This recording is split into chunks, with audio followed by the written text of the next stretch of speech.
Urea ఎరువుల కొరత నిరసిస్తూ మెదక్ జిల్లాలోని రామాయంపేట పట్టణంలో రైతులు సుమారు 2 గంటల పాటు రాస్తారోకో నిర్వహించారు. ఈ ధర్నా ఒడిపి హోటల్ ముందు జరిగింది.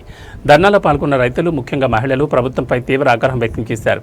వరి పంటకు యూరియా లేకపోవడంతో పంట ఎర్రబారుతోందని, దీంతో దిగుబడిపై ప్రభావం పడుతుందని వారు ఆందోళన వ్యక్తం చేశారు. ఎన్నికల సమయంలో ఎన్నో హామీలు ఇచ్చిన ప్రభుత్వం ఇప్పుడు కనీసం అవసరమైన యూరియాను కూడా అందించడం లేదని మండిపడ్డారు. విషయం తెలుసుకున్న పోలీసులు సంఘటనా స్థలానికి చేరుకుని రైతులను సముదాయించారు. పోలీసుల హామీతో రైతులు తమ నిరసనను విరమించారు. ఈ ఘటనతో వ్యవసాయ రంగంలో ఎరువుల సరఫరాలో ఉన్న లోపాలు మరోసారి బయటపడ్డాయి.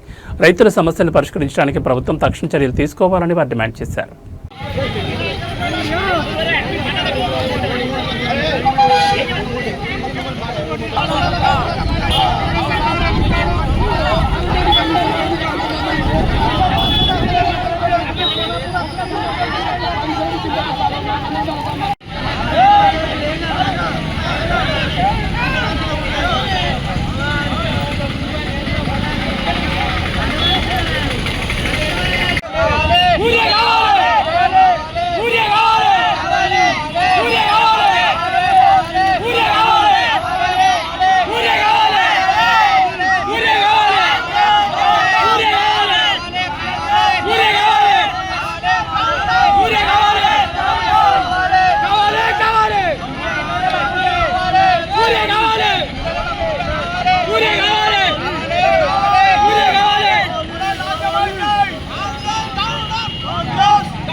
అని చెప్పారు.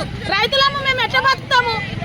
పొలాలు చేసుకొని అప్పుల బాధకు సస్తున్నాం. మేము పొలాలన్నీ ఎర్రబడుతున్నాయి. మేము ఏ ఊరు తిరుగుతున్నాము మందు సంచుల కోసం. మాకు మందు సంచులు దొరుకుతలేము. మేము ఎట్లా చేద్దామని అనుకుంటున్నాము, ఆలోచన చేస్తున్నాము.